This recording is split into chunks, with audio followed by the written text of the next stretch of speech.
Bharatiya Janata party का कार्यकर्ता यहां से सांसद होगा, ये मैं वादा करता हूं।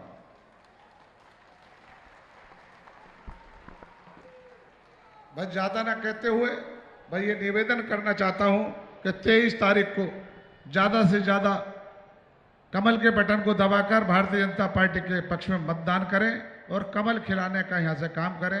जय हिंद, जय भारत, जय श्री राम। अपने बीच मंच पर उपस्थित हमारे उत्तर प्रदेश के मुखिया माननीय योगी आदित्यनाथ मुख्यमंत्री उत्तर प्रदेश सरकार को मैं आमंत्रित करता हूं कि वो आएं और हम सब लोगों का मार्गदर्शन करें।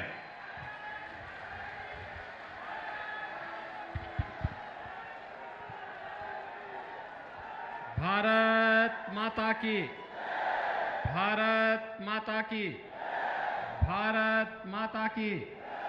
वंदे वंदे वंदे।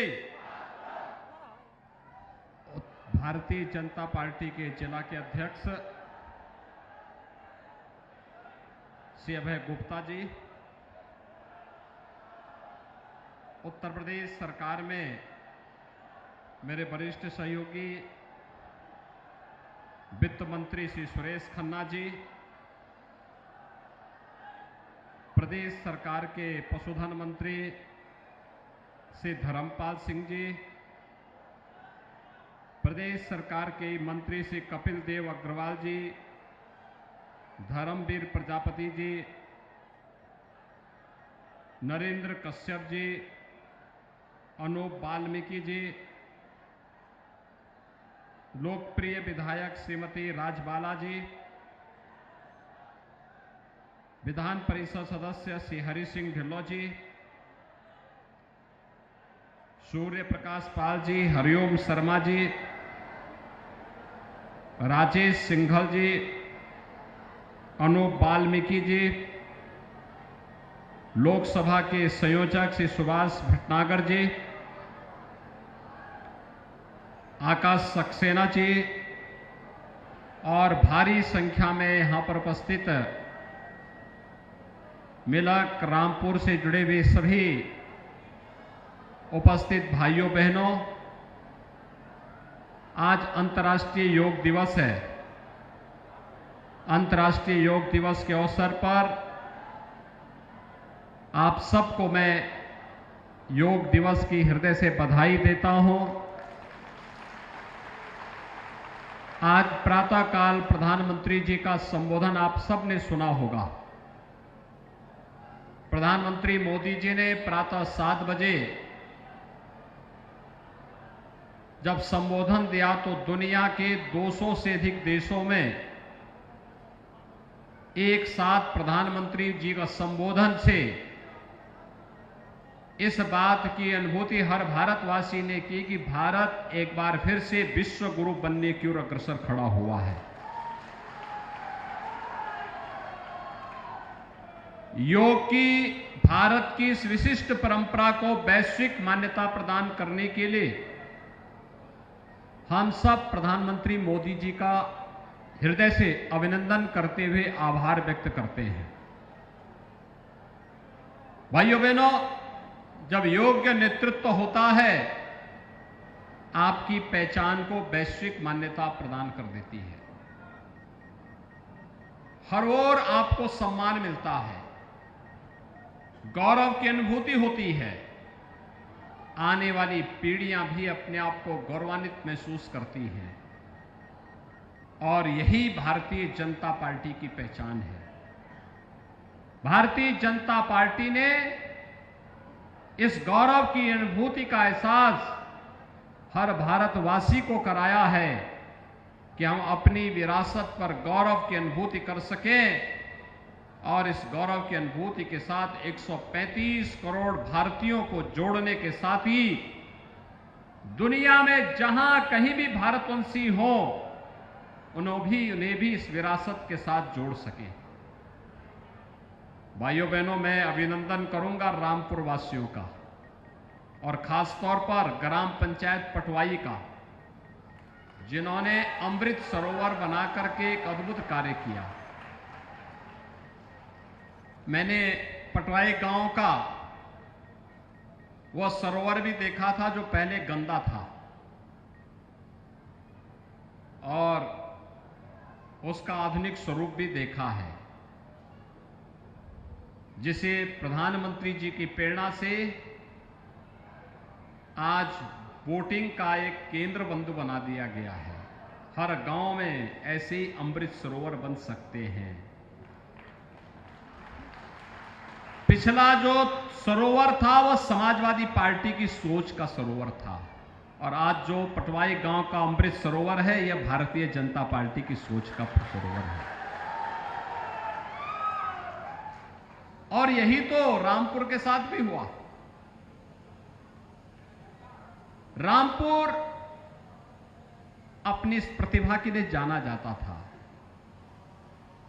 रामपुर के हस्तशिल्पियों ने वैश्विक स्तर पर अपनी एक पहचान बनाई थी और रामपुर की हस्तशिल्प को जब हम लोग याद करते हैं तो यहां पर मुझे याद है कि यहां पर एप्लिक वर्क और जरी पैच वर्क का जो कार्य होता था, धातु के तारों को गूंथ करके यहां पर मोती व रंगीन पत्थर को उसके साथ गूंथ करके कपड़ों में उसको कढ़ाई के माध्यम से अंकित करने का कार्य कितना बेहतरीन कला थी। आज वैश्विक मान्यता उसको प्राप्त हो रही है। इन सभी हस्तशिल्पियों का हम अभिनंदन करते हैं। रामपुर की हस्तशिल्पी को सरकार आगे बढ़ाने का काम किया। हम बचपन में थे, सुनते थे, अलग अलग जगह उत्तर प्रदेश के अंदर तो अलग अलग जनपद के हापुड़ के पापड़, रामपुर के चाकू, अलीगढ़ के ताले, आगरा का पेठा, ये सब उत्तर प्रदेश को एक पहचान दिलाती थी। लेकिन रामपुर का चाकू बड़ा कमाल का था।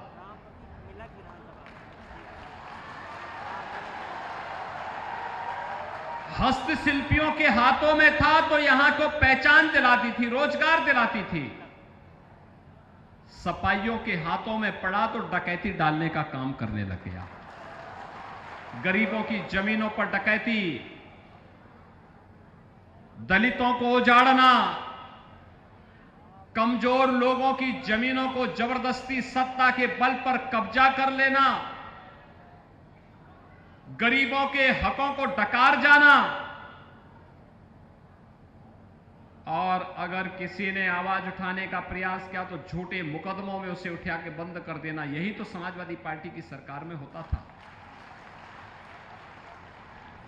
लेकिन भारतीय जनता पार्टी की डबल इंजन की सरकार बनी तो रामपुर का यही चाकू भाइयों बहनों गरीबों को उनका हक देने का काम कर रही है। गरीब की जमीन पर कब्जा मुक्त किया गया। 640 हेक्टेयर लैंड, यानी 640 हेक्टेयर का मतलब आप जानते हैं। 640 का मतलब यानी लगभग 1600 एकड़ लैंड को हम लोगों ने भूमाफियाओं के कब्जे से मुक्त करा करके या तो उन गरीबों को, उन दलितों को वापस करवाया है या सरकार ने वापस उन माफियाओं से वो जमीन वापस ली है। जब सरकार कार्य कर रही है गरीबों के लिए बिना भेदभाव के, गरीब की कोई जाति नहीं होती, कोई मत और कोई मजहब नहीं होता, गरीब गरीब होता है, किसान किसान होता है, युवा युवा होता है और महिलाएं महिलाएं होती हैं। उनके साथ कोई भेदभाव नहीं हो सकता है। हर युवा का उत्थान होना चाहिए, हर किसान के हितों के लिए कार्य होना चाहिए, हर नारी की सुरक्षा की रक्षा होनी चाहिए, उसकी गरिमा का सम्मान होना चाहिए और यही तो भारतीय जनता पार्टी कर रही है। हमने रामपुर के चाकू का उपयोग यहां की सुरक्षा के लिए, यहां के सम्मान के लिए, यहां की गरिमा के वृद्धि के लिए किया है। आज भाइयों बहनों, रामपुर विकास किस प्रक्रिया के साथ, किस मजबूती के साथ आगे बढ़ रहा है, अब ये किसी से छुपा हुआ नहीं है। रामपुर एक बार फिर से आगे बढ़ रहा है और इसलिए मैं रामपुर के लोगों को इस बात के लिए धन्यवाद दूंगा, मिलक के लोगों को धन्यवाद दूंगा, श्रीमती राजबाला जी को, उन्होंने फिर से विधायक बना करके प्रदेश में सरकार बनवाने में योगदान दिया है। मैं धन्यवाद दूंगा आप सबको। रामपुर जिले में 2 विधानसभा सीटों पर भारतीय जनता पार्टी पुनः जीती है, मिलक पे और बिलासपुर पे। मैं आ रहा था चुनाव के दौरान प्रचार करने के लिए, भारी बारिश पड़ गई, मैं उस दिन आ नहीं पाया, लेकिन आपने चुनाव जिता करके भेजा। मैं इसीलिए आपके प्रति आभार व्यक्त करने के लिए भी आया हूं, कि आभार व्यक्त करने के लिए कि आपने चुनाव जिताया, बड़ी जिम्मेदारी दी। अब एक एक वोट का ब्याज सहित चुकता करने की जिम्मेदारी सरकार की है और सरकार अपनी जिम्मेदारियों का निर्वहन करेगी। मुख्यमंत्री का आवास पिछले 5 वर्षों से प्रधानमंत्री मोदी जी के मार्गदर्शन में गरीबों के लिए, नौजवानों के लिए, महिलाओं के लिए, किसानों के लिए, समाज के प्रत्येक तबके के लिए खुला हुआ है, काम कर रहा है, दिन रात एक किया हुआ है, कोई भेदभाव नहीं। पहले मुख्यमंत्री आवास पे प्रदेश के पेशेवर दंगाइयों को बुलाया जाता था, पेशेवर अपराधियों का सम्मान होता था। समाजवादी पार्टी के सरकार के समय यही होता था, लेकिन भारतीय जनता पार्टी के नेतृत्व की सरकार जब बनी, भाइयों बहनों, उसी मुख्यमंत्री आवास पे आज गुरुबाणी का पाठ होता है। उसी मुख्यमंत्री आवास पे अब गुरु गोविंद सिंह जी महाराज के साहबजादों की स्मृति में बाल दिवस का कार्यक्रम आयोजित होता है और वहां पर गुरु दरबार भी सजता है, जहां पर गुरुबाणी का पाठ होता है। आज वही मुख्यमंत्री आवास है। आज वहां पर प्रतिभाओं का सम्मान होता है, कभी युवाओं का, कभी नारी गरिमा के सम्मान का, कभी व्यापारी और उद्यमियों का, कभी किसानों का। इनके सम्मान का केंद्र आज मुख्यमंत्री आवास बना हुआ है। भाइयों बहनों, कोरोना कालखंड में आपने देखा होगा, इस सदी की सबसे बड़ी महामारी का सामना किया था हम सबने, और इन वर्षों में आपने देखा होगा 5 वर्ष के दौरान 2 वर्ष हम लोगों ने कोरोना महामारी का सामना करते हुए व्यतीत किए। कोरोना महामारी के दौरान आपने इस बात को देखा होगा, फ्री में टेस्ट, फ्री में उपचार, फ्री में वैक्सीन। मिला कि नहीं मिला वैक्सीन? कितने लोगों ने वैक्सीन लगाया है? वाह, अभिनंदन आप सबका। वैक्सीन का किसी से पैसा तो नहीं मांगा गया ना? मांगा गया? अगर ये सपाई सरकार में होते तो ये वैक्सीन भी नहीं लगाते और ये सब ब्लैक कर देते। लेकिन एक एक व्यक्ति को फ्री में वैक्सीन, ये प्रधानमंत्री मोदी जी का विजन है। और भाइयों बहनों, मुझे एक बात बताओ, कोरोना कालखंड में और अभी भी राशन महीने में 2 बार मिल रहा है कि नहीं मिल रहा है? मिल रहा है ना? इसका कोई पैसा तो नहीं मांग रहा है ना? क्या ये समाजवादी पार्टी की सरकार के समय में भी मिलता था क्या? देखिए, ये सब गरीबों का भी हड़पते थे, उनकी जमीनों पर भी कब्जा करते थे और सरकारी पैसे को भी हड़प करके स्वयं का विकास कराते थे। विकास की बात वे भी करेंगे, विकास की बात हम भी कर रहे हैं, लेकिन उनके लिए अपना परिवार का विकास ही सबका विकास मान लिया गया और हमने कहा सबका साथ और सबका विकास। हमारा विकास तो सबका विकास है, हमारा अपना कोई परिवार नहीं। प्रदेश की 25 करोड़ की जनता ही हमारा परिवार है और उनके हितों के लिए कार्य करना ही हमारा धर्म है। और इसी धर्म का निर्वहन करने के लिए हम लोग दिन रात एकजुट होकर के काम करते हैं। लेकिन कुछ लोगों को ये विकास अच्छा नहीं लगता, जो गरीबों का शोषण कर रहे थे, दलितों की जमीनों पर कब्जा कर रहे थे, निर्दोष लोगों को उजाड़ रहे थे।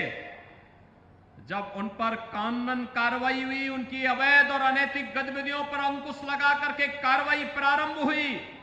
अब फर्जी दस्तावेज आप जमा करोगे तो कार्रवाई तो होनी है, होनी की नहीं होनी है। लेकिन हम लोगों ने तो कोरोना कालखंड में भेदभाव किसी को नहीं दिया। जो जेल के बाहर थे उनको भी फ्री में उपचार, जो जेल में थे उनको भी फ्री में उपचार कराया कि नहीं कराया? कोई भेदभाव तो नहीं किया ना। लेकिन कहते हैं साहब, उस समय कहते थे नहीं जेल में रहकर के उपचार करेंगे, अब कहते हैं जेल तो बड़ा नरक था, अब उनको जेल नरक लगने लग गया। उस समय कहते थे कि जेल ही हमारे लिए जन्नत है। मैं जानता था कि लोग रंग इतनी जल्दी बदल देते हैं कि गिरगिट भी शर्मा जाए उन लोगों के सामने। तो एकदम इतनी जल्दी रंग बदलने में माहिर होते हैं। लेकिन भाइयों बहनों, आप सब जिस मजबूती के साथ भारतीय जनता पार्टी की डबल इंजन की सरकार बनाने के लिए आपने अभी विधानसभा चुनाव में अपना मतदान किया है, मैं आप सबसे अपील करने के लिए आया हूं। आशीर्वाद आप लोगों का और सुरक्षा और विकास ये Bharatiya Janata party double engine की सरकार की गारंटी का है। हमारे समय में भेदभाव किसी का नहीं होता। उत्तर प्रदेश का कोई भी नौजवान जब नौकरी पे लगता है तो उत्तर प्रदेश का नौजवान वो होता है। हमारे लिए किसी व्यक्ति, किसी जाति, किसी मत, किसी मजहब, किसी क्षेत्र, किसी भाषा, किसी परिवार का मायने नहीं रखता। हमारे लिए लगता है उत्तर प्रदेश का नौजवान है, उत्तर प्रदेश का विकास करेगा। उत्तर प्रदेश के लिए इसकी प्रतिभा और इसके जज्बे के साथ, अपने जज्बे के साथ जब कार्य करेगा, उत्तर प्रदेश का विकास करेगा। और यही कारण है 5 वर्ष में 5 लाख नौजवानों को हमने सरकारी नौकरी दी। 1,61,00,000 नौजवानों को हम लोगों ने निजी क्षेत्र में निवेश करवा करके रोजगार और नौकरी के साथ जोड़ा। और 60 लाख परंपरागत उद्यमियों को भी रोजगार और उनके उद्यम को प्रोत्साहित करके बैंकों के साथ जोड़ करके उन्हें भी प्रोत्साहित करने का काम किया। इतने बड़े पैमाने पर रोजगार और नौकरी उत्तर प्रदेश में कभी नहीं आई। और हम आभारी हैं प्रधानमंत्री मोदी जी के। देश के नौजवानों को अगले 1.5 साल के अंदर 10 लाख नौजवानों को अग्निवीर बना करके देश की सेना, पैरामिलिट्री और पुलिस बल में सेवा का बेहतरीन अवसर उनके द्वारा देने की जो कार्रवाई प्रारंभ हुई है, इसका हाथों हाथ स्वागत किया जाना चाहिए। लेकिन विपक्ष है कि मानता नहीं, वह कहीं न कहीं फिर गुमराह करने में लग गया है, गुमराह कर रहा है। मुझे एक बात बताओ, जो लोग राष्ट्र की संपत्ति को नुकसान पहुंचा रहे हैं, क्या वे सेना में जाने लायक हैं? क्या उन्हें सेना में और पुलिस बल में जाना चाहिए? क्या सेना में राष्ट्रभक्त जाता है, राष्ट्र की संपत्ति को नुकसान पहुंचाने वाला नहीं जाता है। लेकिन विपक्ष नौजवानों को गुमराह करने का काम कर रहा है और इसीलिए देश की जनता बार बार देश के नौजवानों के भविष्य के साथ खिलवाड़ करने वाले इन विपक्षी दलों को बार बार सबक सिखा रहा है। उत्तर प्रदेश की जनता ने तो अभी दिया है। कांग्रेस केवल 2 सीट तक सीमित रह गई है। समाजवादी पार्टी भी धीरे धीरे करके अब सिकुड़ती जा रही है। लोकसभा चुनाव आते आते समाजवादी पार्टी की भी यही दुर्गति होने वाली है। और भाइयों बहनों, अन्य दलों का भी कोई पुरसा हल नहीं। मेरी आप सबसे यही अपील है, भारतीय जनता पार्टी सुरक्षा और विकास के मुद्दे पर आपके साथ में है। डबल इंजन की सरकार आपके हितों के लिए कार्य कर रही है। उद्योग लगाने के लिए हो, नौजवानों के रोजगार के लिए हो, सुरक्षा के लिए हो, गरीबों के लिए आवास की सुविधा हो, या फिर गरीबों के लिए उज्ज्वला योजना का कनेक्शन हो, गरीबों के लिए राशन हो, नौजवानों के लिए रोजगार हो, या नौजवानों को स्मार्ट नौजवान बनाने के लिए 1-2 करोड़ नौजवान को टैबलेट और स्मार्टफोन देने की कार्रवाई सरकार इसको मजबूती के साथ आगे बढ़ाने का काम कर रही है। हर नौजवान के उन्नयन के लिए सरकार काम कर रही है। और भाइयों बहनों, ये चुनाव जैसे खन्ना जी कह रहे थे, जबरदस्ती थोपा गया। फिर जनता ने 5 साल के लिए किसी व्यक्ति को भेजा था चुन करके। अब उनके कारनामे ऐसे थे कि उनको चुनाव के बाद से लगातार जेल में रहना पड़ा। कारनामे उनके दुरुस्त होते तो जेल में क्यों रहना पड़ता? और फिर विधानसभा में चले गए तो लोकसभा के लोगों को छुट्टी कर दी, उन्होंने छोड़ दिया। उनको क्या नैतिक दायित्व था, क्या नैतिक साहस है कि वे आपके पास आके वोट मांग सके? कोई नैतिक बल नहीं होना चाहिए। लेकिन भाइयों बहनों, हम आए हैं आपके पास एक सामान्य कार्यकर्ता को लेकर के, एक किसान परिवार के एक सामान्य कार्यकर्ता को लेकर के, कि भारतीय जनता पार्टी किसी परिवार की पार्टी नहीं है, भारतीय जनता पार्टी किसी खानदान की पार्टी नहीं है, भारतीय जनता पार्टी जनता की पार्टी है, जनता जनार्दन के आशीर्वाद से बनी हुई पार्टी है। एक सामान्य कार्यकर्ता प्रधानमंत्री बनता है, एक सामान्य कार्यकर्ता मुख्यमंत्री बनता है, एक सामान्य कार्यकर्ता मंत्री बनता है, एक सामान्य कार्यकर्ता सांसद भी बनता है, विधायक भी बनता है। और इसलिए एक सामान्य कार्यकर्ता को आज प्रत्याशी के रूप में हम सब आपके पास लेकर के आए हैं। श्री घनश्याम सिंह लोधी भारतीय जनता पार्टी के प्रत्याशी के रूप में रामपुर लोकसभा सीट पर भारतीय जनता पार्टी ने आपके बीच आपको दिया है। और भाइयों बहनों, मेरी आप सबसे अपील है, कम समय मिला है श्री घनश्याम सिंह लोधी को आपके बीच में प्रचार करने के लिए। एक बार चुनाव जिता करके भेजिए। और मैं घनश्याम सिंह लोधी से कहूंगा कि वह केवल संसद सत्र के दौरान संसद में रहे, अन्यथा जो 1.5 साल 2 साल का कार्यकाल इनको मिल रहा है, 1.5 साल 2 साल केवल रामपुर लोकसभा सीट के गांव-गांव और घर-घर जाकर के जनता जनार्दन के प्रति आभार व्यक्त करें। लखनऊ आने की भी आवश्यकता नहीं। मिलक के लिए राजबाला जी हैं, बिलासपुर के लिए बलदेव सिंह ओलख जी हैं, और बाकी ये मेरे पास भेजते रहे, यहाँ के जिला पदाधिकारी हमारे पास भेजते रहे। हम लोग वो सभी विकास के कार्य यहां के लिए देंगे जिन विकास कार्यों की आवश्यकता इस रामपुर जनपद के लिए होगी। रामपुर को माफियाओं को रौंदने के लिए नहीं छोड़ेंगे, रामपुर को अराजकता का अड्डा नहीं बनने देंगे। रामपुर विकास की नई ऊंचाइयों को प्राप्त करेगा, और इसी का आह्वान करने के लिए मैं आपके पास आया हूं। घनश्याम सिंह लोधी जी को भारी मतों से विजयी बनाने के लिए जाएंगे सब लोग। भाइयों बहनों, आज शाम को प्रचार बंद हो जाएगा। आज शाम अब से लेकर के परसों सुबह तक, मतदान प्रारंभ होने तक आपके पास घर घर जाने का अवसर प्राप्त होगा। कुल मिलाकर के 1.5 दिन भी नहीं है। इन 1-1.5 दिनों में श्री घनश्याम सिंह लोधी के लिए 5-5 परिवारों में जाएंगे। 5-5 परिवारों का दायित्व अपने साथ ले लीजिए कि 5 परिवार का दायित्व मैं लूंगा, और उन 5 परिवारों के पास कमल के फूल को लेकर के भी जाऊंगा, और समय पे मतदान करने की अपील के लिए भी जाऊंगा। सभी तैयार हैं? दोनों हाथ उठा करके मेरे साथ बोलेंगे, दोनों हाथ उठा करके। सभी लोग तैयार हैं? तो मेरे साथ बोलेंगे, भारत माता की, भारत माता की, भारत माता की। अपने जिले के जिलाध्यक्ष से निवेदन करूंगा कि आए हुए हमारे सभी अतिथि और सभी का धन्यवाद करें।